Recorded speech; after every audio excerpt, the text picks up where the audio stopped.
अभी हमारे यहाँ एक तिथि आने वाली है अक्षय तृतीया। उसका मतलब क्या होता है? अक्षय, जिसका कभी क्षय ना हो।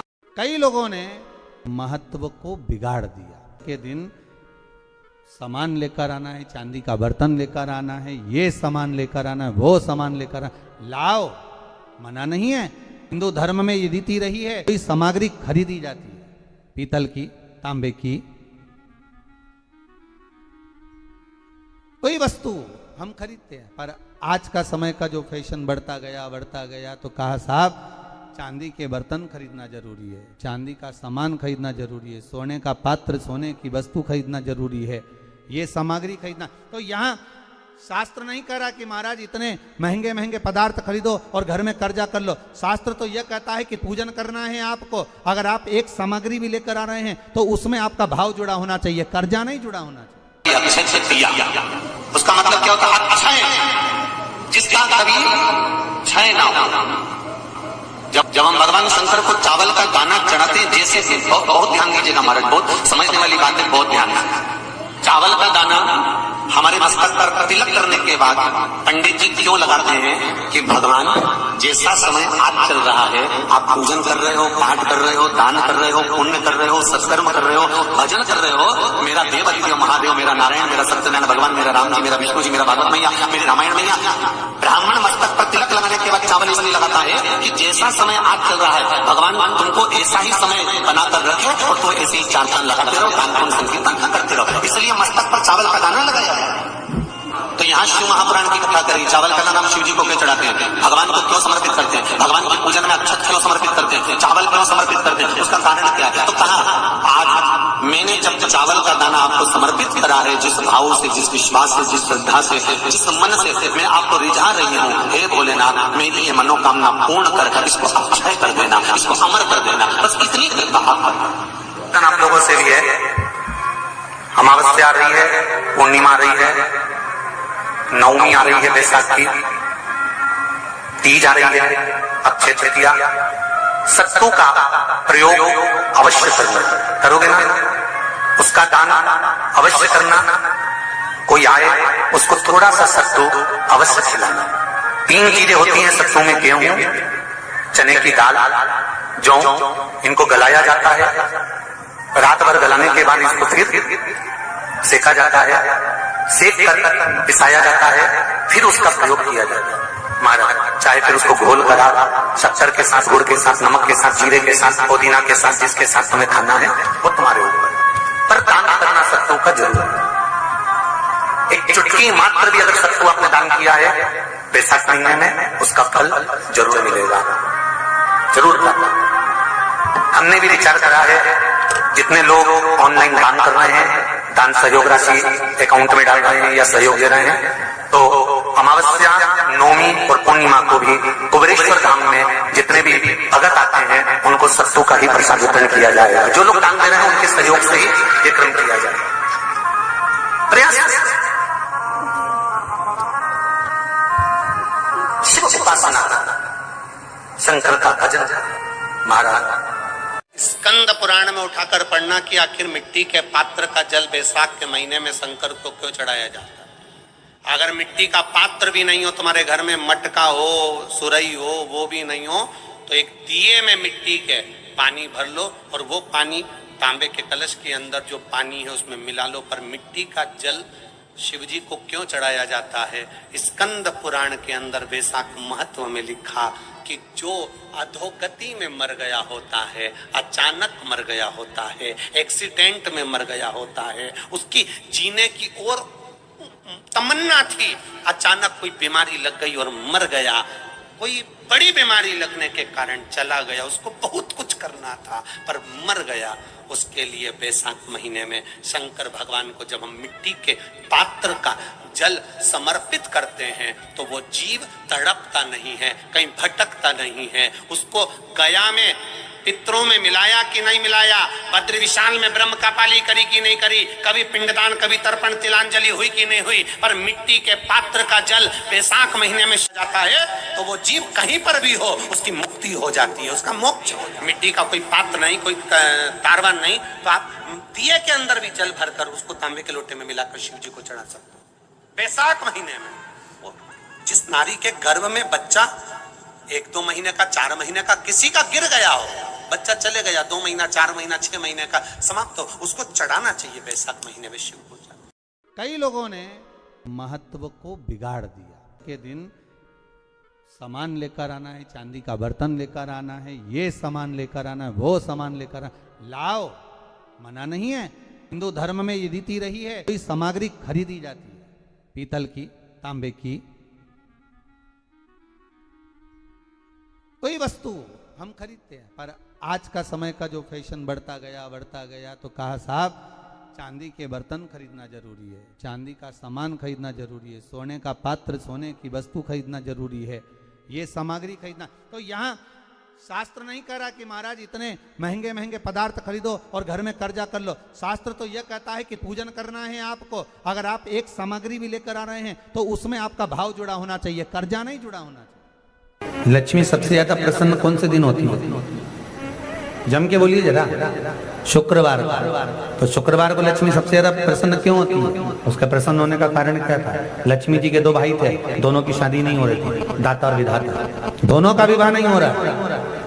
और दाता विधाता के लिए लक्ष्मी बड़ी परेशान थी, रोज नारायण से कहती थी प्रभु कुछ कृपा करिए, दाता विधाता का विवाह नहीं हो रहा, उम्र होती चली जा रही, इनका कुछ करिए प्रभु, आप नारायण आप कुछ तो कर सकते हो। भगवान नारायण ने तब लक्ष्मी से कहा एक काम करो, बेलपत्री के पेड़ के नीचे बैठकर लक्ष्मी तुम अनुष्ठान करो तुम्हारे भाइयों के विवाह के लिए। इसलिए आज भी हमारे हिंदू धर्म की रीति है कि बेलपत्री के पेड़ के नीचे शाम के समय लक्ष्मी का वासा होता है। इसलिए लोग इस बेलपत्री के पेड़ के नीचे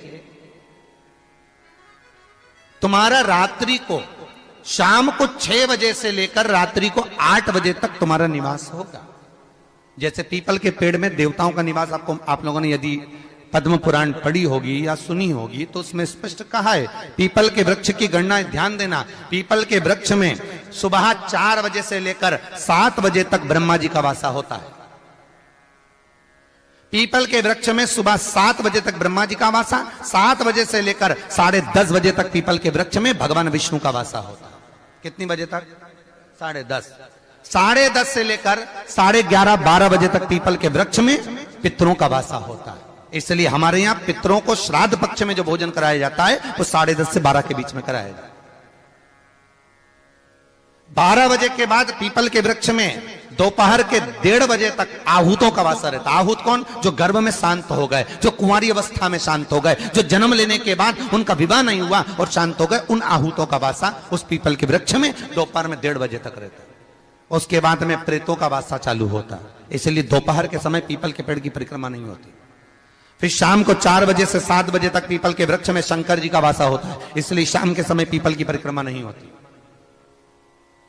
7 बजे के बाद में पीपल के वृक्ष में रात्रि को 9 बजे तक कुबेर का वासा होता है।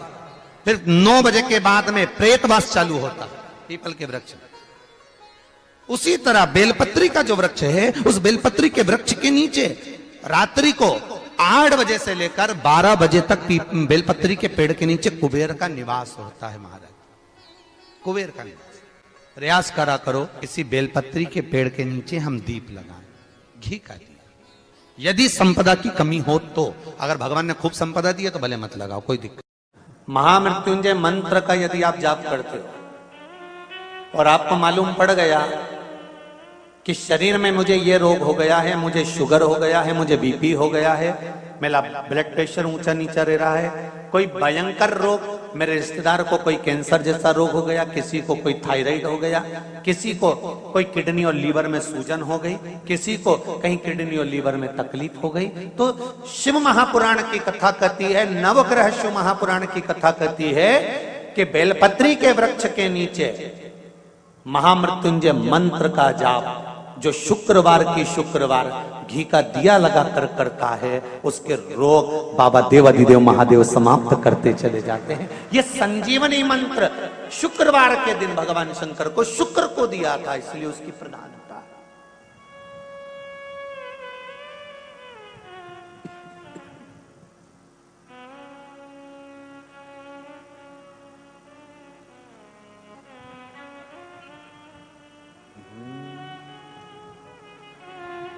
ये वो संजीवनी मंत्र। शुक्रवार के दिन बेलपत्री के वृक्ष के नीचे बैठकर घृत का दिया लगाकर शरीर में जो रोग है उसका स्मरण कर कर शंकर जी से विनय कर कर, हे भोलेनाथ, आपने शुक्र देवता को संजीवनी मंत्र दिया है, तो क्या आप मेरे को वो मंत्र प्रदान नहीं करोगे? मेरे रोग, मेरी बीमारी, मेरे दुख को आप नहीं हरोगे?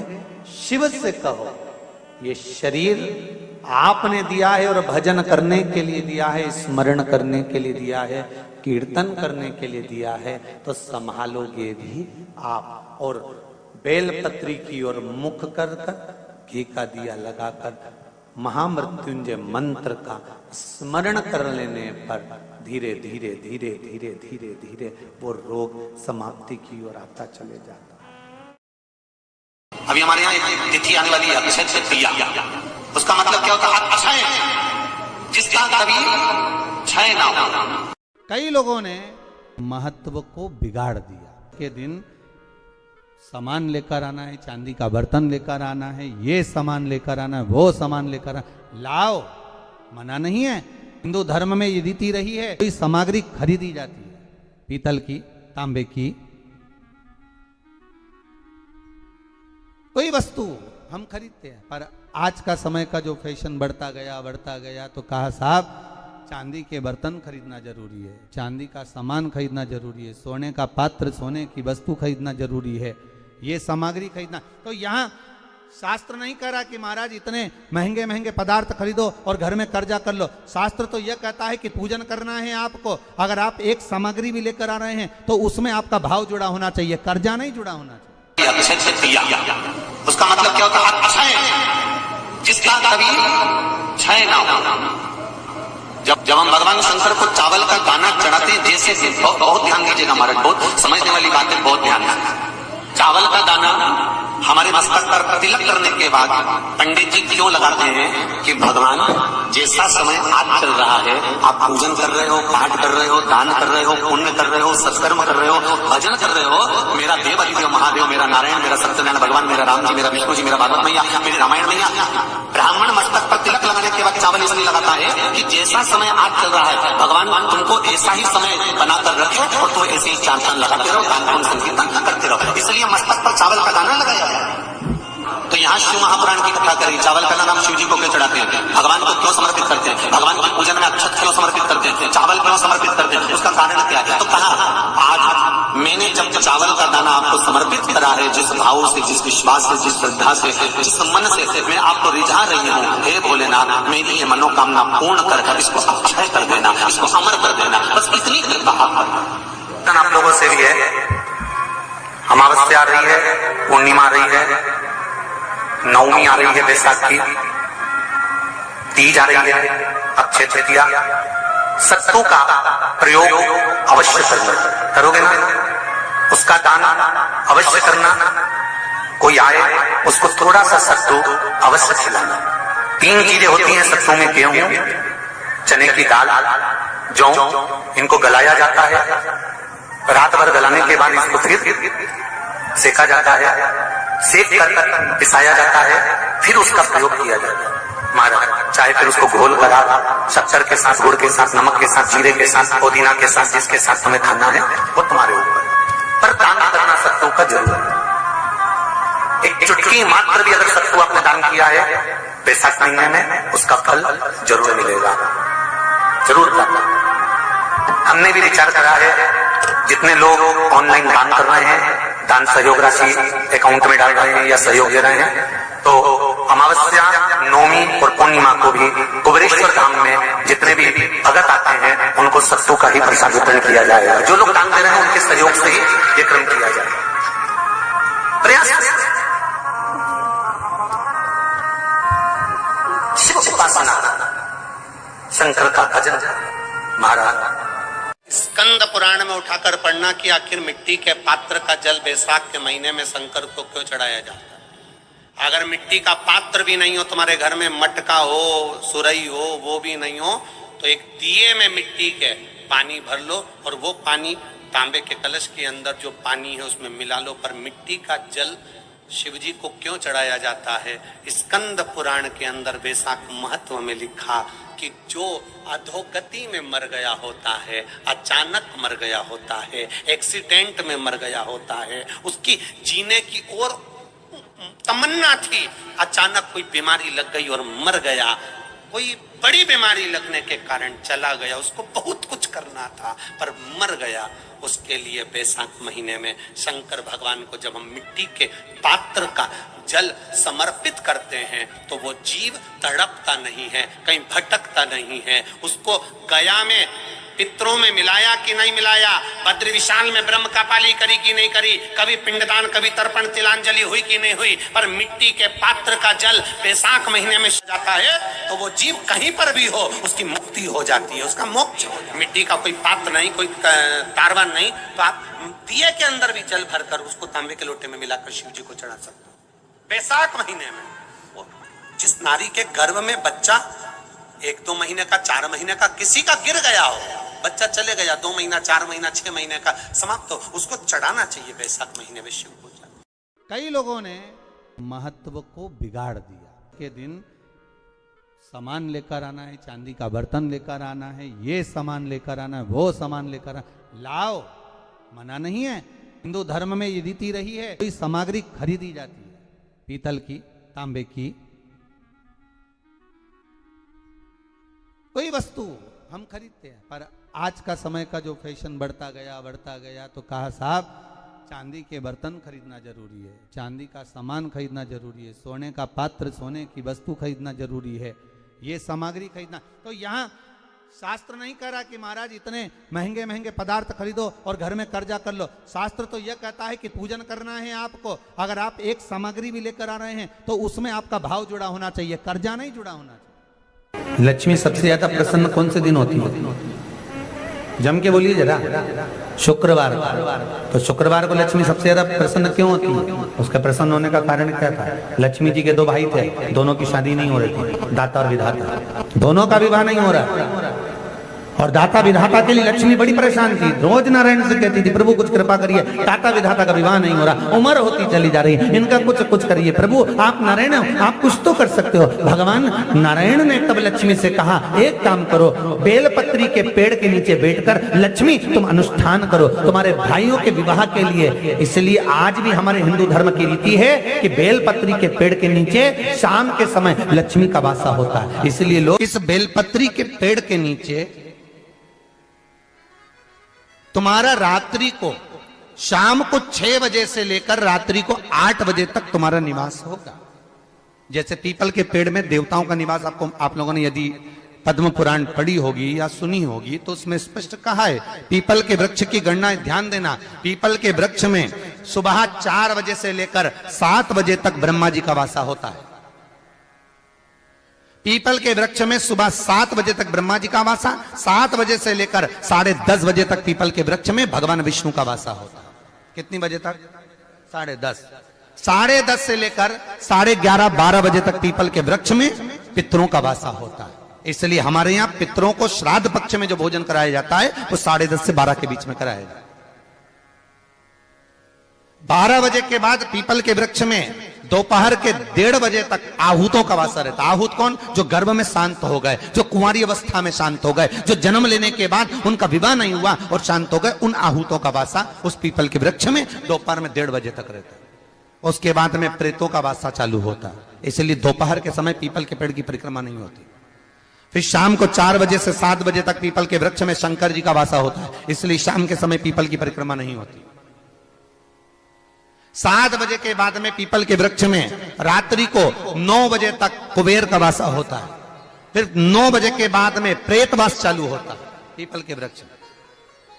उसी तरह बेलपत्री का जो वृक्ष है, उस बेलपत्री के वृक्ष के नीचे रात्रि को 8 बजे से लेकर 12 बजे तक बेलपत्री के पेड़ के नीचे कुबेर का निवास होता है। महाराज, कुबेर का निवास। प्रयास करा करो इसी बेलपत्री के पेड़ के नीचे हम दीप लगाएं, घी का दीप। यदि संपदा की कमी हो तो, अगर भगवान ने खूब संपदा दी है तो भले मत लगाओ, कोई दिक्कत।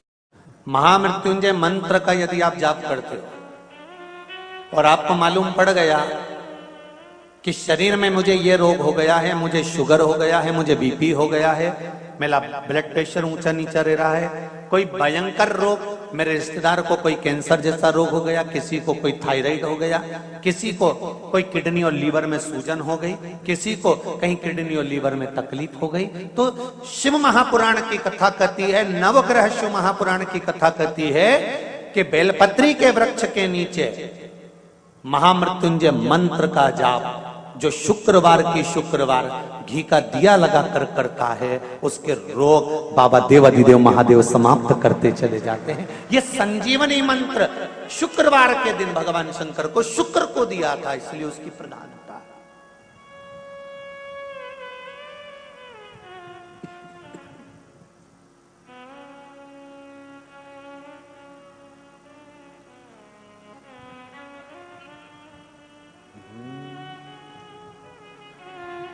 ये वो संजीवनी मंत्र।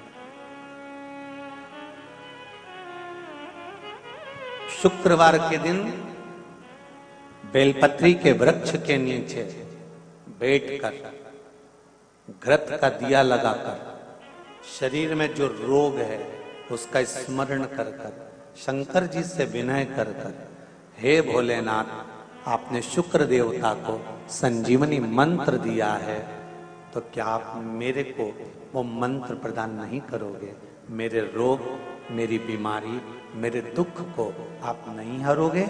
शिव से कहो, ये शरीर आपने दिया है और भजन करने के लिए दिया है, स्मरण करने के लिए दिया है, कीर्तन करने के लिए दिया है, तो संभालोगे भी आप। और बेलपत्री की ओर मुख कर कर घी का दिया लगाकर महामृत्युंजय मंत्र का स्मरण कर लेने पर धीरे धीरे धीरे धीरे धीरे धीरे वो रोग समाप्ति की ओर आता चले जाता।